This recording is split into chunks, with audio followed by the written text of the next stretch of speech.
tentang materi mengenali cara belajar anak mungkin. Nah, saya Imam Hanafi selaku host, ada juga presenter Ibu Sri Indriawati dan moderator Bapak Utom Cahria SPD. Maka untuk singkat waktu kami serahkan ke moderator Bapak Utom Cahria SPD, kami persilahkan. Terima kasih atas waktunya dari Bapak Muhammad Imam Hanafi Pramono SE yang sudah memberikan waktu kepada saya sebagai moderator Utom Cahria yang insya Allah senantiasa standby dalam ruangan ini. Assalamualaikum warahmatullahi wabarakatuh. Kepada yang terhormat Ibu Sri Indriawati Mailani SPD yang telah berkenan hadir dalam kesempatan yang berbahagia ini. Kemudian Bapak Instruktur juga, Bapak Adik Kosasi yang senantiasa berkenan untuk hadir dalam ruangan ini. Terima kasih atas segala perhatiannya. Alhamdulillah arsala rasulahu bil huda wa dinil haq liyudhhirahu ala dini kullihi wa kafa billahi syahida. Asyhadu an la ilaha illallah wahdahu la syarikalah wa asyhadu anna Muhammadan abduhu wa rasuluh. Ma ba'du. Dalam kesempatan yang berbahagia ini, Ibu Bapak guru hebat dimanapun Anda berada, yang kami banggakan, insya Allah kita akan membahas tuntas tentang bagaimana mengenal anak yang berkesulitan belajar. Insya Allah dalam kesempatan yang berbahagia ini akan dibawakan oleh Ibu Sri Indriawati Mailani SPD, yang insya Allah saya bacakan kurikulum PT-nya. Nama lengkap Ibu Sri Indriawati Mailani SPD, kemudian tempat tanggal lahir Bandung 23 Mei 1979. Status beliau adalah menikah dengan 2 putra dan riwayat pendidikan SDN Gagak Lumayung Garut 1991, kemudian SMPN 3 Garut 1994, kemudian Seman 1 Margahayu 1997, kemudian FKIP PLB Uninus 2007. Lalu kemudian riwayat pekerjaan beliau adalah sebagai admin bimbel SSC 1997 dan 19 sampai 1999. Kemudian guru TK TPA Asyifa Aspia 1999-2000, kemudian guru TK TPA Amin 2000-2003, kemudian TK TPA Asyukur 2003 sampai 2006, kemudian TK Amalia 2007 sampai dengan 2000 sekarang ini ya, 2020 sekarang ini. Mudah-mudahan tetap masih mengajar ya. Lalu kemudian tidak kalah pentingnya juga, beliau ini adalah sebagai dosen STKI Pancasakti Bandung pada tahun 2015 sampai dengan 2018.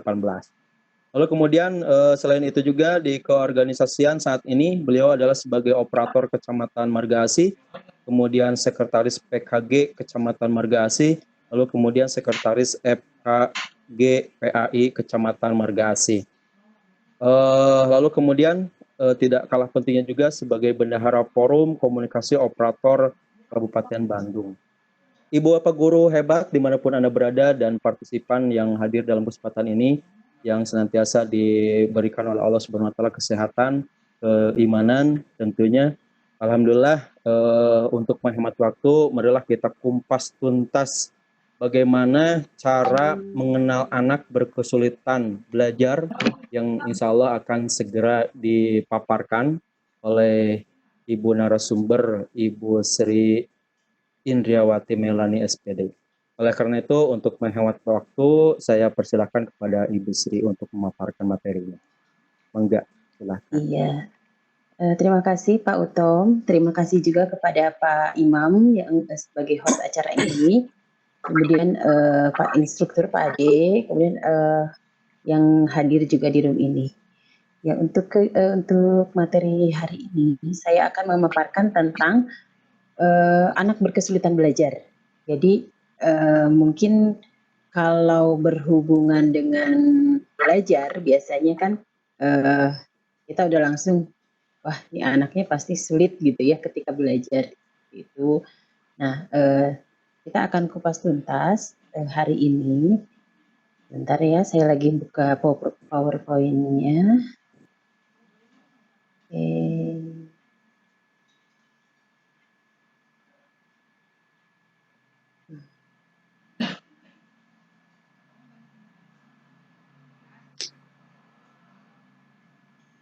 Ya, untuk anak berkesulitan belajar ini sebetulnya dideteksinya itu di usia 7 tahun ya, maksudnya bisa dikategorikan sebagai anak berkesulitan belajar. Tapi untuk di kelas-kelas awal seperti PAUD atau TK sebetulnya sudah mulai terlihat ininya ya, sudah mulai terlihat tanda-tandanya gitu. Kalau misalnya oh iya si anak ini misalnya ada ketika belajar itu sulit sekali gitu misalnya seperti itu, biasanya ada beberapa tanda yang mengikuti berkesulitan belajar ini ya. Pak Imam, PowerPoint-nya tidak bisa dibuka. Sebentar ya, saya stop dulu. Mungkin itu Bu, laptopnya lagi loading Bu ya? Atau gimana? Ya, sedang loading. Ya.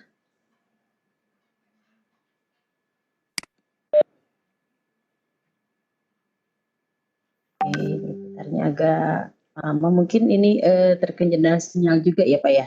Kalau misalnya untuk loading seperti ini. Kalau dilihat dari saya memang ada sinyalnya yang kurang. Ya.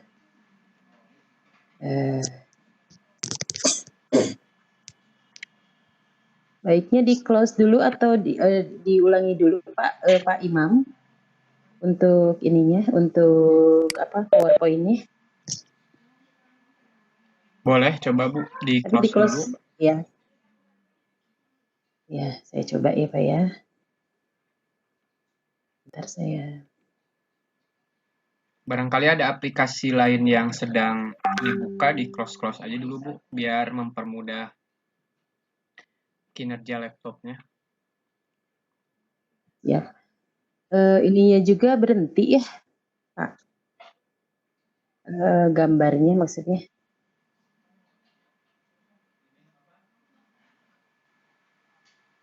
Jadi untuk video rekaman bisa Saya hanya oke, saya potong aja ya, saya discharge aja. Sebentar.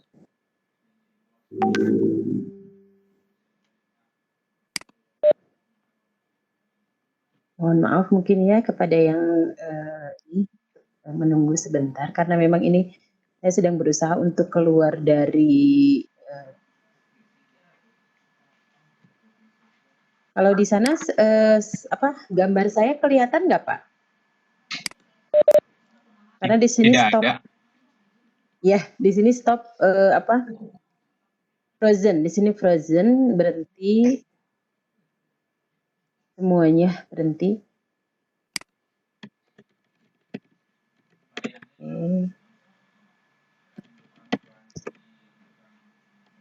Coba di close dulu Bu di laptopnya. Ya, sebentar saya keluar dulu. Oke.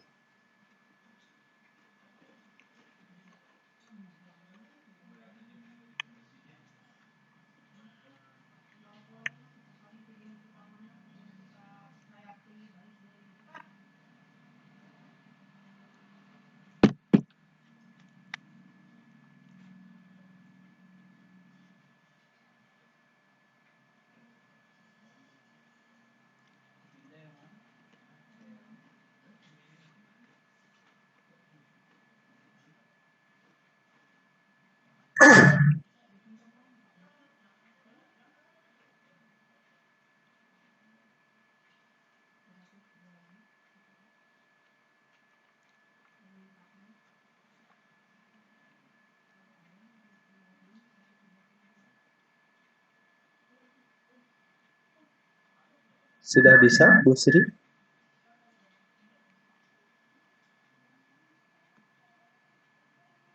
Out. Kayaknya keluar dulu Bu Sri-nya Pak. Oh ya. Soalnya lihat di ini, Ya. lihat di daftar partisipan tidak ada. Adanya yang lewat HP. Iya, HP ada ya, standby ya.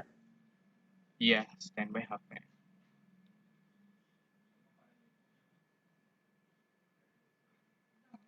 Saya pause Baik dulu Ibu deh. Bapak yang ada di partisipan, mohon maaf untuk bersabar karena kita terjadi trouble.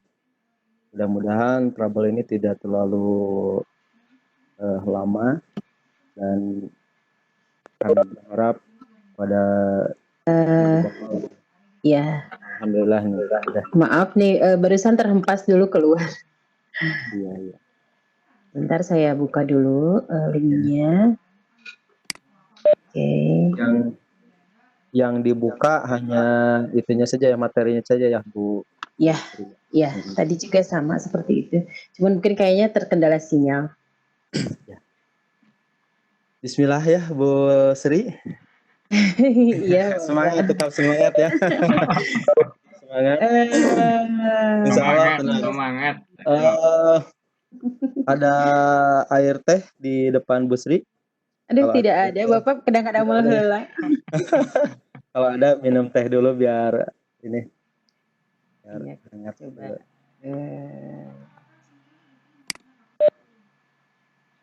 Oke, sudah terlihat kah Pak? Belum, lagi loading dulu ya. Sebentar. Masih loading. Sudah, okay. Alhamdulillah. Baik, para ibu bapak guru hebat, alhamdulillah kita bisa kembali lagi di acara kita ini, dan tentunya kita akan serahkan sepenuhnya kepada narasumber. Silakan Bu Sri. Terima kasih Pak. Bismillah ya, kita akan ini tentang anak berkesulitan belajar. Jadi seperti tadi saya katakan, berkesulitan belajar itu apa sih gitu ya. Jadi kita akan membahas itu hari. Nah, untuk berkesulitan hakikat menunjuk pada sekelompok kesulitan yang dimanifestasikan dalam bentuk kesulitan nyata dalam kemahiran dan penggunaan kemampuan mendengarkan, bercakap-cakap, membaca, menulis, menalar, atau kemampuan dalam bidang matematika. Jadi hubungannya biasanya terlihatnya dari studi kognitif ya. Karena di sini kan ada bercakap-cakap, mendengarkan, membaca, menulis, menalar, atau kemampuan bidang matematika. Jadi mungkin bisa terlihat secara sekilas. Gangguan tersebut intrinsik, jadi tidak terlihat maksudnya bisa dilihat tapi tidak bisa langsung menjudge bahwa ini adalah kesulitan belajar. Gitu. Kemudian dan diduga disebabkan oleh adanya disfungsi sistem saraf pusat. Jadi ada kelainan dari saraf. Meskipun kesulitan belajar mungkin terjadi bersama-sama dengan adanya kondisi lain yang mengganggu, misalnya gangguan sensoris, tunagrahita, hambatan sosial dan emosional, atau berbagai pengaruh lingkungan, misalnya berbeda budaya, pembelajaran yang tidak tepat, berbagai faktor psikogenetik lainnya. Berbagai hambatan tersebut bukan penyebab utama atau pengaruh langsung, menurut the National Joint Committee of Learning Disability. Ya, nah kemudian untuk yang secara nyata mengalami kesulitan dalam tugas-tugas khusus maupun umum, baik disebabkan oleh adanya disfungsi neurologis, proses psikologis dasar, maupun sebab-sebab lain sehingga prestasi belajarnya rendah dan hal itu mengakibatkan resiko tinggal kelas menjadi besar. Kemudian klasifikasi kesulitan belajar itu dibagi menjadi dua. Yang pertama, kesulitan belajar umum yang secara keseluruhan nilai di bawah rata-rata. Kemudian resiko tinggal kelas besar dan intelijensi di bawah rata-rata. Ini ada secara umum, klasifikasi secara umum. Kemudian kalau yang secara khususnya pra-akademik nih, untuk anak-anak di bawah usia 5 tahun atau misalkan 6 tahun ya yang belum memasuki SD, biasanya di sini. Kesulitan belajar pra-akademik meliputi gangguan perkembangan motorik dan persepsi, kesulitan belajar kognitif, gangguan perkembangan bahasa, dan kesulitan penyesuaian sosial. Jadi memang terlihat, di sini akan terlihat ini termasuknya anak ini apa sih gitu. Kadang-kadang memang guru itu kan pengamat ya salah satunya. Jadi memang dia harus mengamati anak didiknya. Ini kenapa anak ini tidak bisa, misalkan tidak suka menulis, kenapa anak ini tidak suka membaca, atau misalkan anak ini kenapa tidak suka dengan matematika misalnya di TK atau misalkan di kelas-kelas awal. Atau di SD, misalnya di kelas-kelas awal sudah mulai terlihat. Kesulitan belajar akademik ini meliputi kesulitan belajar membaca, menulis, dan kesulitan belajar berhitung ya. Nanti memang berhubungan Bagaimana kita mendeteksi kesulitan belajar itu? Padahal kita kan bukan dokter ya, kita bukan dokter, bukan psikolog gitu ya. Nah, kita punya poin-poin tertentu yang bisa kita lihat bahwa kita untuk mendeteksi bagaimana ini anaknya termasuk kesulitan belajar atau bukan. Ya, misalnya nih ada deteksi kesulitan belajar membaca. Yang satu, perkembangan kemampuan membaca terlambat di usianya. Jadi misalnya, kalau misalkan masih TK belum bisa baca itu wajar. Karena anak TK itu kan tidak diajarkan membaca secara langsung gitu. Tapi misalnya udah kelas 2 SD, kelas 3 SD, tapi belum bisa membaca misalnya. Nah itu harus dipertanyakan kan gitu ya. Kemudian kemampuan memahami isi bacaan rendah. Dia bisa baca misalnya. Tapi ketika ditanya, dia tidak tahu apa yang barusan dia baca. Jadi itu juga salah satunya pemahaman isi bacaan rendah. Nah, kemudian yang ketiga, kalau membaca sering banyak kesalahan. Ada yang dilompat-lompat atau misalkan terbalik, ada yang Jadi membaca itu seperti apa ya? Seperti tidak ada ininya gitu. Kenapa ini kok ada yang hilang gitu kayak gitu. Itu salah satunya. Ketiga tanda ini harus ada di anak ini. Kalau yang anak itu yang memang berkesulitan belajar membaca. Jadi kalau misalkan salah satunya dia bisa membaca, terus misalkan dia mengerti yang dia baca, itu berarti belum tentu dia termasuk kesulitan belajar membaca. Selanjutnya, untuk kesulitan belajar menulis. Nah, kalau untuk yang menulis, kita melihat yang pertama, kalau menyalin pertulisan sering terlambat selesai. Misalnya, yang lain menulisnya sudah kalau ini ya, misalkan satu halaman, dia misalkan baru 2 baris atau 3 baris, atau bahkan mungkin dia baru beberapa huruf. Kemudian sering salah menulis huruf B dengan P dengan Q yang mirip ya, P dengan U, 2 dan 5, 6 dan 9, dan sebagainya. Kemudian, hasil tulisannya jelek dan tidak terbaca. Ini mungkin salah satu ciri ya, salah satu deteksi. Walaupun nanti hubungannya mungkin dengan motorik halus juga pengaruh ya untuk tulisan. Untuk tulisan itu berpengaruh dari motorik halusnya juga. Kemudian tulisannya banyak yang salah, terbalik atau hurufnya hilang seperti tadi misalnya. Dia maksudnya mau nulis Bandung jadi Badung gitu ya misalnya. Dia ada huruf-huruf yang hilang. Nah kemudian sulit menulis dengan lurus pada kertas bergaris. Jadi walaupun di kertas bergaris, dia misalkan naik turun tetap walaupun ada garisnya si kertas itu gitu ya. Nah ini di antara 5 tanda ini, dia 4 tanda harus ada untuk anak kesulitan belajar menulis deteksinya ya. Nah kemudian untuk satu lagi, itu sulit membedakan tanda-tanda kurang kali bagi misalnya lebih besar lebih kecil walaupun misalkan dia usianya sudah SD misalnya sudah memang dia harusnya bisa tapi ternyata dia tidak bisa. Misalkan kebalik aja antara tambah dengan kali misalkan. Terus sulit mengoperasikan bilangan, hitungan ya. Dia sulit menghitung urut, biasanya sulit biasanya ya. Sering nah seperti ini ya, sulit nomor 3 sering salah membilang dengan urut misalnya jadi ada yang terlompati atau terlewati gitu ya. Sering salah membedakan angka 9 dengan 6 yang mirip-mirip ya. 17 dengan 71, 2 dan 5, 3 dan 8 dan sebagainya. Kemudian yang kelima, sulit membedakan bangun-bangun geometri. Jadi ini nilai standarnya 4 nih. Jadi misalkan walaupun misalkan anak kesulitan belajar itu di usia 7 tahun, tapi di usia PAUD atau TK biasanya udah mulai terlihat tanda-tandanya itu gitu ya. Jadi makanya guru-guru kita sebagai guru harus jeli melihat ini anak kenapa nih gitu ya misalnya. Kemudian anak ini agak sulit belajarnya, dilihat si anak itu bagaimana misalkan di tes psikologi, misalnya di tes psikologi ternyata intelijensinya rendah misalnya ke psikologi ya. Kemudian prestasi di bawah potensi. Nah, ini underachiever itu maksudnya adalah ketika misalkan hasil tes IQ misalnya, tes IQ dari psikolog misalkan dia sebetulnya memiliki IQ atau intelijensi yang tinggi misalnya, di atas 120 misalnya. Tapi ternyata dia itu nilainya selalu di bawah rata-rata. Padahal kata psikolognya dia intelijensinya tinggi loh. Tapi ternyata karena kelainan ini, jadi ada underachiever itu, jadi di bawah potensinya. Kemudian anak dengan gangguan emosi dan perilaku. Biasanya anak-anak yang dengan gangguan emosi itu biasanya mengalami kesulitan belajar. Karena apa? Karena dia sulit untuk mengontrol emosi dan perilakunya gitu ya. Kayak misalkan anak-anak hiperaktif ya. Anak-anak itu kan anak hiperaktif kan tidak bisa diam gitu misalnya ya secara ini emosinya juga sulit misalkan diikutin, misalkan suka meledak-ledak, suka ngamuk gitu ya, itu biasanya menyertai kesulitan belajar. Kemudian anak dengan gangguan komunikasi. Nah, anak yang kesulitan bicara itu biasanya menyertai juga kesulitan belajar lainnya.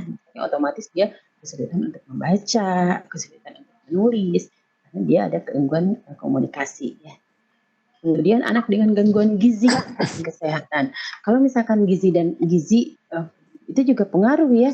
Kalau misalnya anak yang kurang gizi, otomatis dia biasanya sulit juga untuk belajar, jadi lemes gitu misalkan, tidak ada tenaga atau misalnya tidak bersemangat. Kemudian anak dengan gangguan gerakan atau anggota tubuh, misalnya anak yang tidak penyerangan, misalnya dia kan kesulitan menulis, misalkan terus kemudian dia anggota tubuh lainnya gitu ya, misalnya kaki dia akan kesulitan untuk bergerak gitu. Terus anak dengan gangguan penglihatan juga pasti pengaruh, karena apa? Kalau yang lain kan ketika belajar dia melihat oh ini huruf A, sedangkan dia tidak bisa melihat, dia misalkan hanya bisa meraba misalnya, jadi pasti itu penyerta kesulitan belajar juga. Kemudian Glendoman ya, Glendoman itu pencipta salah satu metode pembelajaran flashcard. Jadi untuk anak-anak berkesulitan belajar salah satunya adalah Glendoman ya. Belajar adalah permainan terbesar yang terasyik dalam hidup. Semua anak terlahir dengan keyakinan semacam ini dan akan terus demikian hingga kita meyakinkan bahwa belajar itu merupakan pekerjaan berat dan tidak menyenangkan. Jadi salah satu faktor yang menyebabkan anak-anak tidak suka belajar atau misalkan bahwa belajar itu berat gitu, itu salah satunya adalah mungkin kita gitu ya. Jadi kita mengevaluasi diri gitu ya. Mungkin si anak ini karena misalkan kitanya terlalu streng gitu, terlalu keras atau misalkan terlalu galak gitu ya, mungkin aja kita gitu penyebabnya. Terus sebagai anak tidak pernah benar-benar mengerti pelajaran ini dan menjalani hidup dengan keyakinan bahwa belajar menyenangkan gitu ya. Makanya ketika anak-anak belajar itu ketika praktek dia akan lebih excited. Karena apa? Dia lebih bisa praktek, bisa pegang itu, bisa dicoba sendiri, itu akan lebih excited daripada misalkan diatur gitu ya.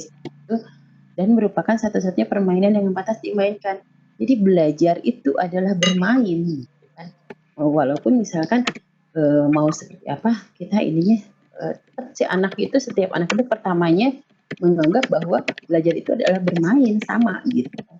Tapi kitalah yang bertanggung jawab itu gitu lah.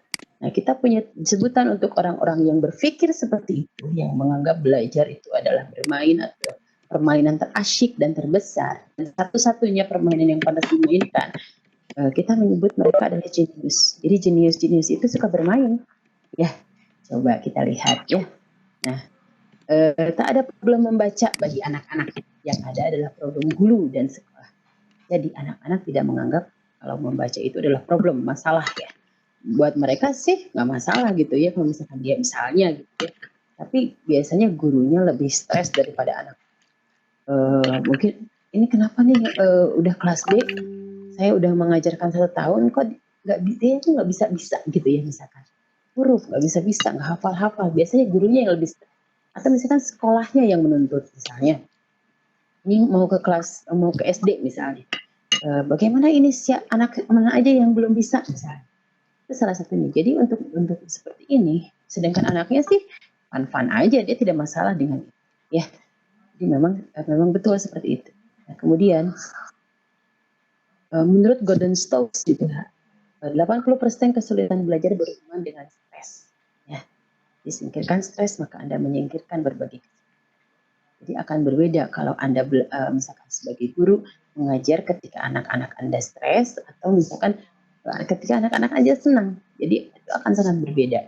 Jadi kita sebagai guru juga dituntut untuk kreatif supaya tidak membuat stres anak gitu ya salah satu.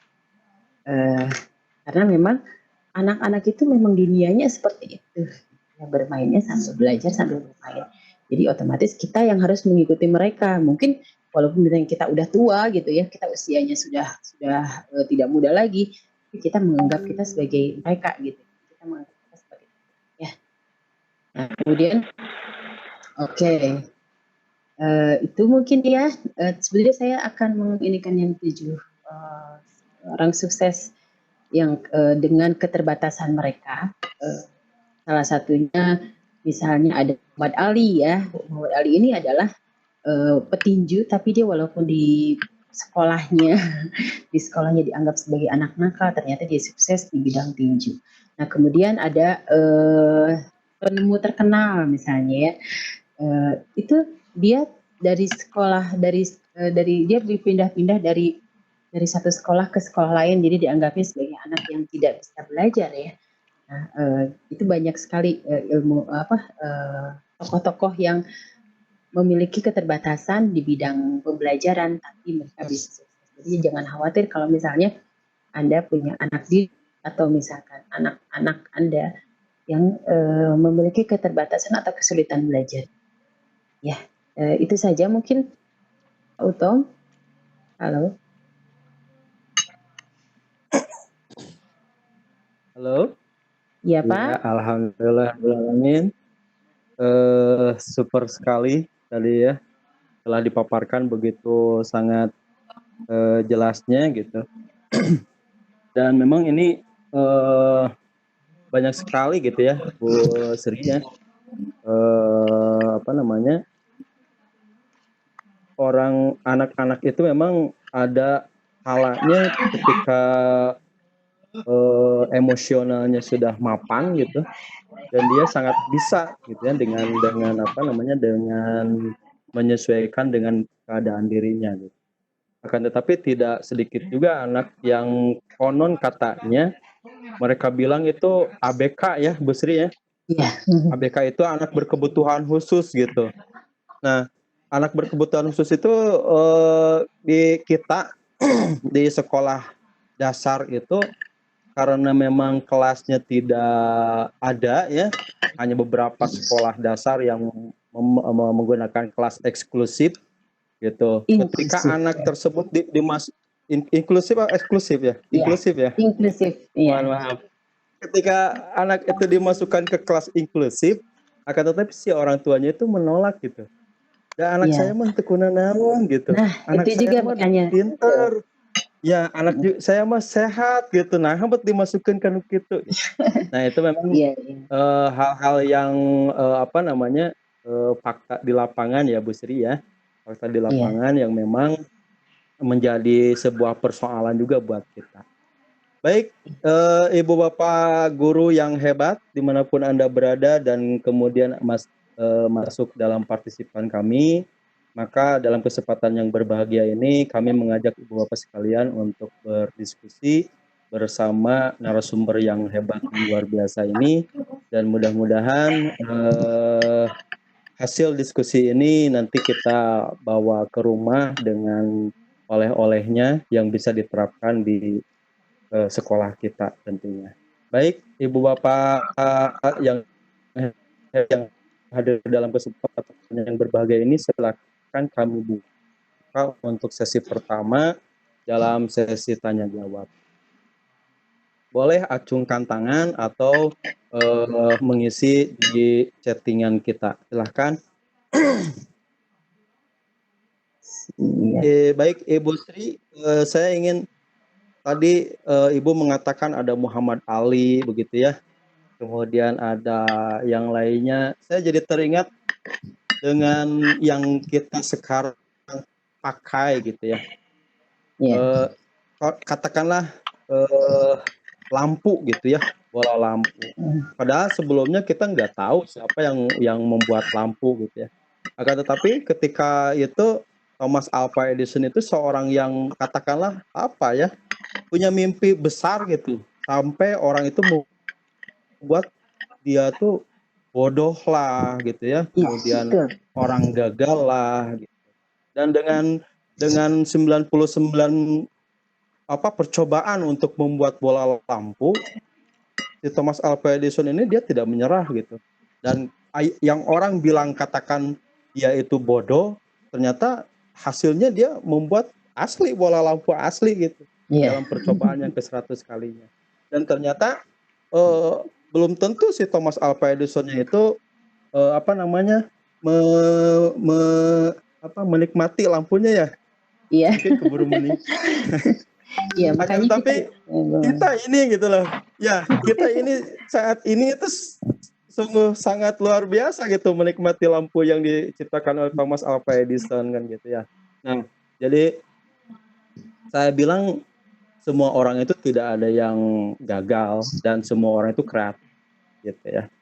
Baik, Ibu Bapak sekalian, silakan untuk mengacungkan tangan ataupun yang mau bertanya, akan tetapi tidak dilontarkan di udara. Silakan, mangga ditulis saja di sini ya. Iya, boleh. Penting sih sedikit saya ini ya untuk kita guru-guru nih. Kita kan banyaknya guru ya di sini ya. Jadi ketika kita menemui anak-anak berkesulitan belajar ya, kita menemui anak-anak yang ABK, kita jangan langsung istilahnya mah rendah diri gitu ya. Jadi merasa ini saya seperti itu. Jadi kalau misalnya bukan kita, siapa lagi gitu kan yang bisa menangani mereka secara misalkan langsung, kalau misalnya kecuali kalau misalnya kita orang tuanya atau misalkan membayar tenaga khusus untuk guru khusus gitu ya, kecuali untuk tapi kalau misalnya sekolah kita mendapat anak-anak ABK ini, jadi apa ya, berkah lah gitu kalau kita mah. Jadi kita ajang untuk belajar juga gitu kan. Jadi jangan menganggap itu sebagai istilahnya mah atau buat ayah budak nukieu gitu ya. Jangan sampai seperti itu gitu. Terus kemudian ya seperti betul. Kalau zaman dulu itu waktu zamannya pendidikan itu masih sangat sangat jahiliyah ya kalau ini mah ya. Jadi mereka yang anak-anak berkebutuhan khusus itu mereka banyak yang dibuang, yang dibunuh malahan ya. Kalau misalkan ada yang seperti tadi, ada yang nakal tuh keluarin sekolah langsung di ini gitu. Jadi memang Pak Ade mungkin ya itu. Pak Ade, mangga Pak Ade. Ya, silakan mangga. Pak Imam. Iya, halo. Ya, Pak. Ya, Pak, mangga Pak. Iya, izin bertanya mengenai siswa yang berkesulitan dalam awal-awal membaca. Tapi boleh ya Bu ya di luar materi Bu. Siap. Tapi tetap tentang ABK juga sih. Dulu saya pernah jadi wali kelas, kemudian awalnya sih saya nggak tahu bahwa anak tersebut itu ternyata ABK-nya dia dalam penilaian yang positif. Anaknya intinya IQ-nya di atas rata-rata sebenarnya teh. Siap. Cuma kan kita menyebutnya ABK juga ya Bu ya. Iya. Karena dia berkebutuhan khusus gitu. Nah, yang saya kemarin nggak tahu tuh gini. Saya nggak tahu tuh awalnya gimana. Siswa tersebut itu hampir 3 tahun dia berada di kelas 1 gitu. Padahal dia emang pinter ya. Ketika awal saya masuk ke kelas 1 itu jadi wali kelas, saya sebenarnya awalnya nggak tahu bahwa ada siswa ABK di kelas saya yang wali kelas kan. Kemudian setelah lama hampir sekitar 6 hari nggak masuk sekolah, baru saya home visit tuh ke rumahnya. Ternyata saya dapat cerita dari ibunya, kebetulan anaknya nggak ada, bahwa anaknya emang dia itu disebut orang tuanya emang pintar mungkin ya, bahkan dia sempat mengajar teman-temannya yang ada di kuliahan Bu. Siap. memahami materi yang lain. Betul Pak Utom, saya juga aneh gitu ya. Kenapa bisa siswa tersebut dimasukkan ke SMK gitu? Apakah ini kesalahan dari orang tuanya dalam menilai atau memprediksi anaknya ya? Apakah anak ini benar-benar harus disekolahkan di mana atau gimana gitu? Saya kurang tahu awalnya seperti apa, tapi saya sempat bingung juga nih penanganannya harusnya seperti apa untuk anak yang berkebutuhan khusus seperti ini.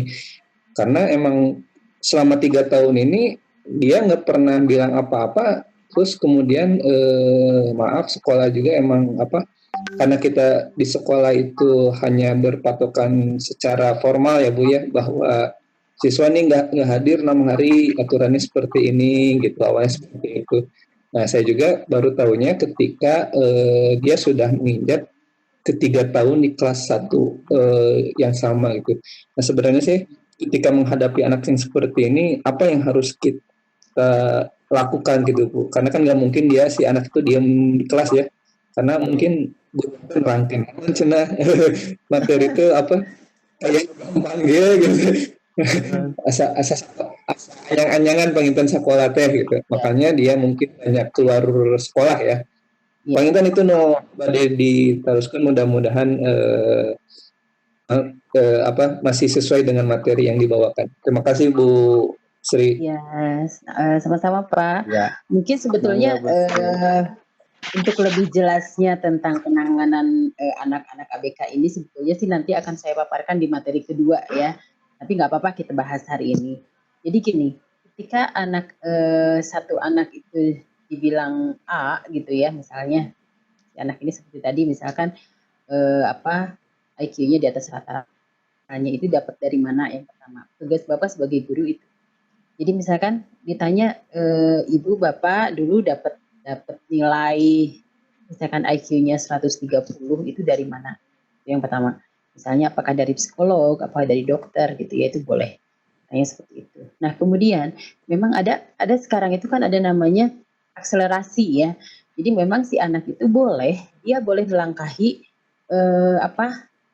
kelasnya. Jadi dalam artian gini, seperti tadi untuk anak-anak yang jenius atau misalkan yang anak-anak yang di atas rata-rata itu mereka kan otomatis dia kemampuannya juga di atas rata-rata. Kalau misalkan dia dikasih materi yang rata-rata, itu dia akan seperti tadi, salah satunya bosan, ya dia tidak mau karena karena dia bilang ya seperti tadi gampang gitu pelajarannya.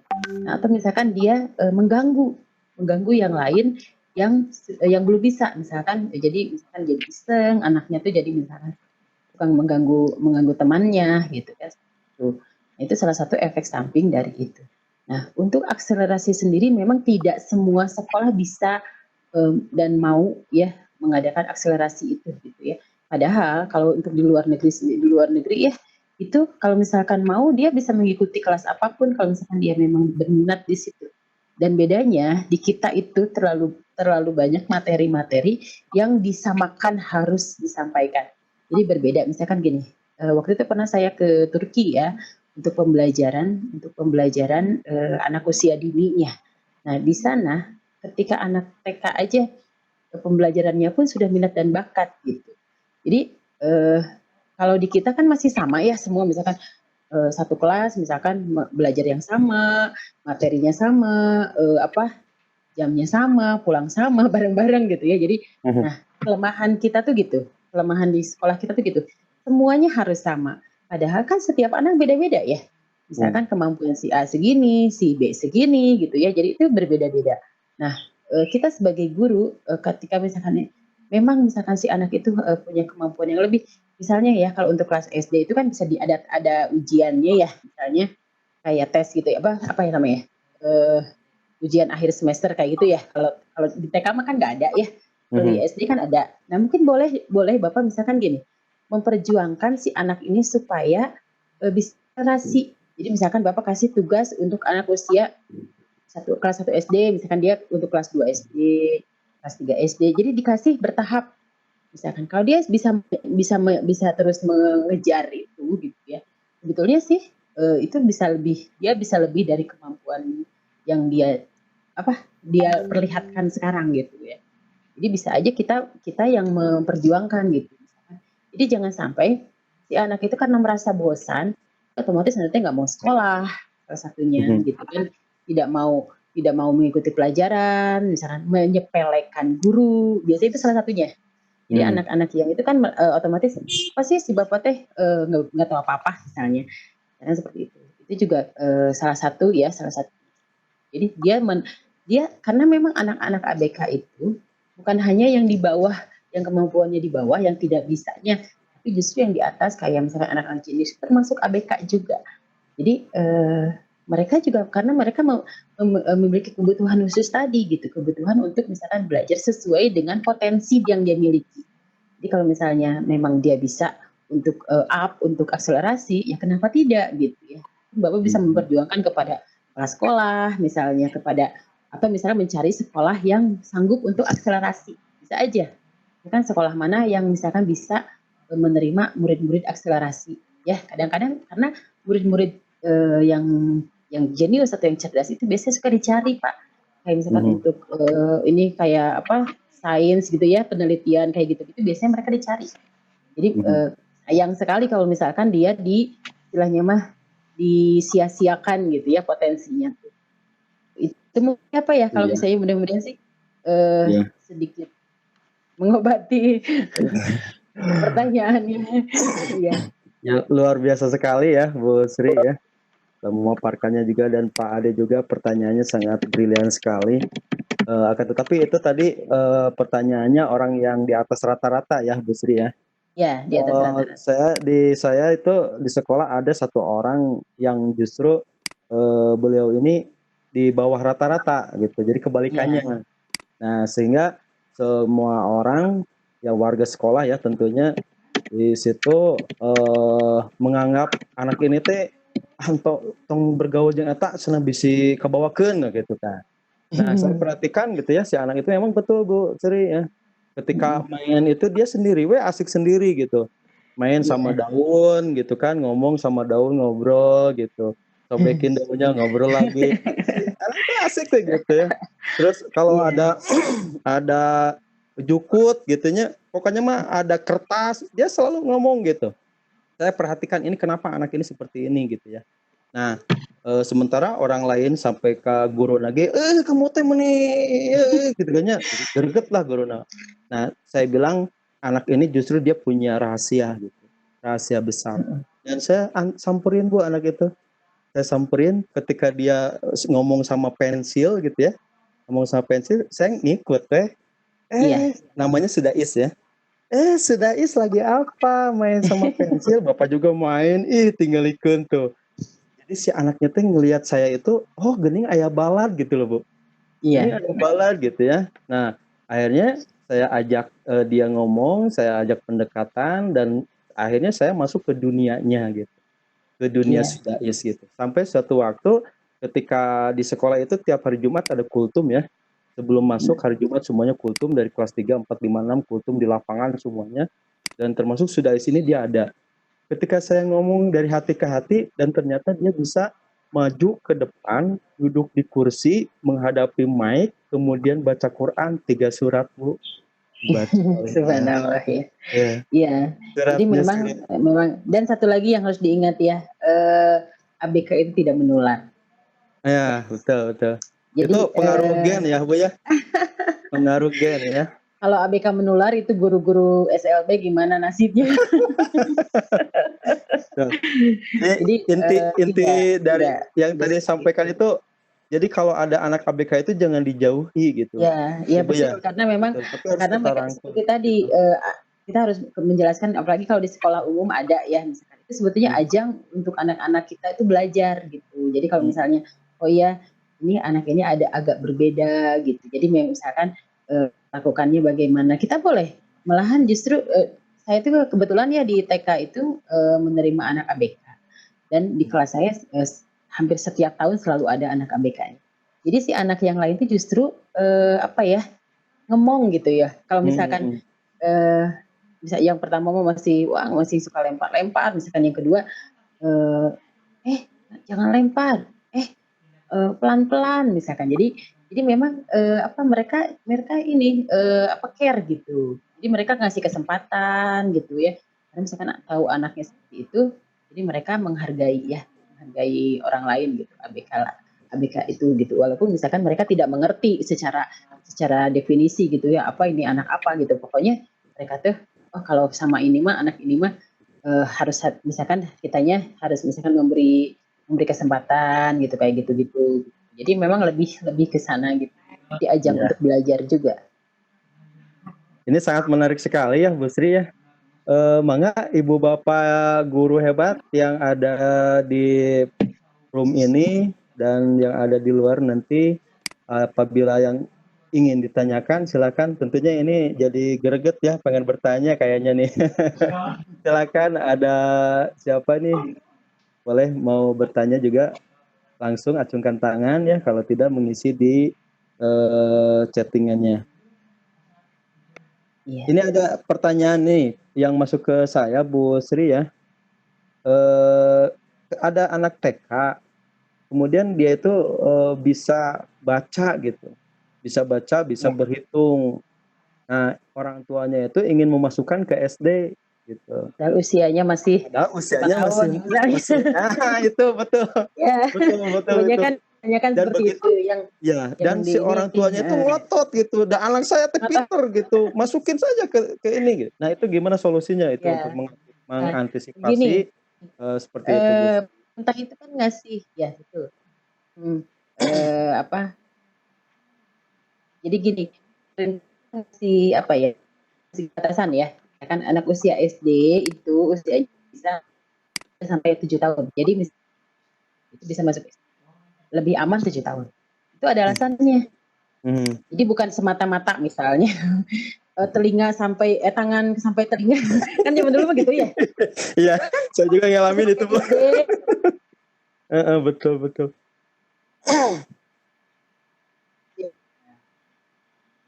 Hoak gitu. Jadi maksudnya apa? Dia sudah matang dari berbagai aspek. Nah, ketika mau masuk SD, yang harus dipertimbangkan itu bukan hanya anak itu bisa membaca, menulis, berhitung. Itu jangan cuma itu. Tapi bagaimana sosialisasinya, bagaimana kemandiriannya, bagaimana emosinya.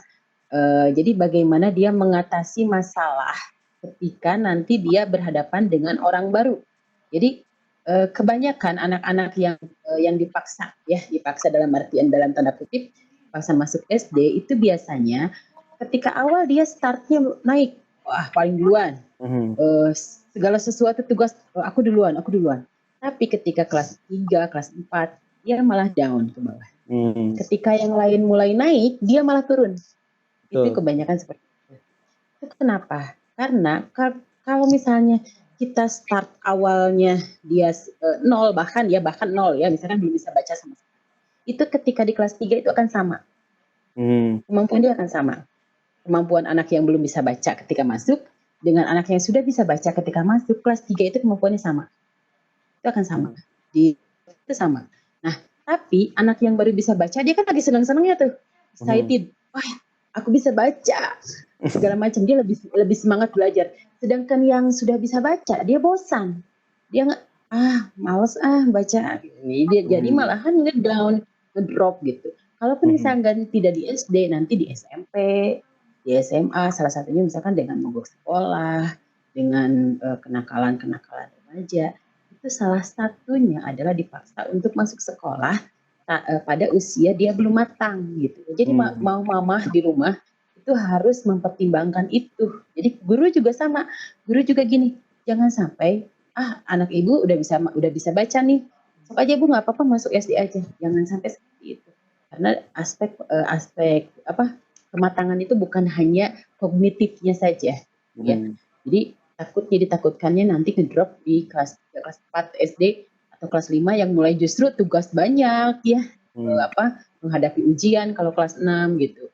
Jadi mulai tekanannya, pressingnya tinggi, justru dia ngedrop. Itu yang bahayanya. Ya.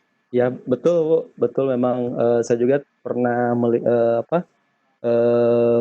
ada gitu anak seperti itu. Iya, Akan tetapi kalau tidak salah ini sekarang menghadapi PPDB ya. Nah, iya, ketika anak usia TK-nya sudah 6 tahun, itu katanya bisa dilampirkan surat dari psikologi gitu. ya, Ya, betul. bisa Itu namanya, dilampirkan bahwa anak ini memang mm, mm, itu namanya kita kebetulan di sekolah kami juga mengadakan tes kematangan ya, tes kematangan masuk SD. Nanti dilihat di grafiknya, nanti ada grafiknya. Jadi kalau memang dia sudah matang dalam artian hampir semua itunya ada 10 aspek ya yang harus mm, matang. Nah, kalau misalkan semuanya sudah matang atau misalkan minimal mendekati matang gitu ya, itu berarti anak itu sudah siap untuk menghadapi guru baru, sekolah baru, teman baru, tugas banyak gitu ya. Dia akan siap menghadapi itu. Jadi memang kami sendiri sih dari psikologi memang kita ini ya ada memang. ya. Baik, Ibu Sri, terima kasih atas penjelasannya. Mangga Ya, Pak kita juga Rendra, tidak ya, Pak Rendra ya. ya. Pak Rendra, silakan untuk memberikan pertanyaan. Mangga waktu dan tempat dipersilakan Pak Rendra. Pak Halo, Rendra, Pak. ya, Ya, mangga. oh menghilang lagi mungkin. Pak Rendra,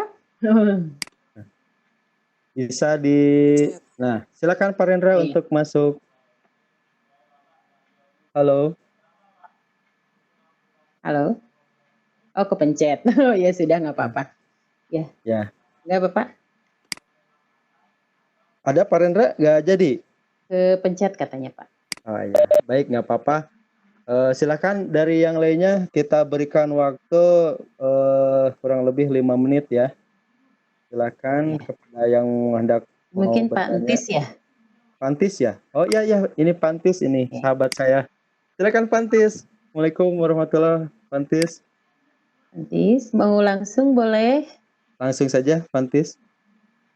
Ini di chattingan ya atau mau langsung? Oh, mau langsung Dibacakan boleh. aja ya Pantis ya. Assalamualaikum warahmatullahi wabarakatuh. Saya Entis Waalaikumsalam. Sutaria, guru Ya SDN Pak. Bojong Tempur ya, Kecamatan Ya. Cikancung. Mau nanya nih, ciri-ciri apa saja yang mempengaruhi siswa untuk kesulitan belajar? Nah, Di gimana sini tuh? ada 2 pertanyaan ya Bapak ya. Yang pertama ciri, mungkin tadi ciri saya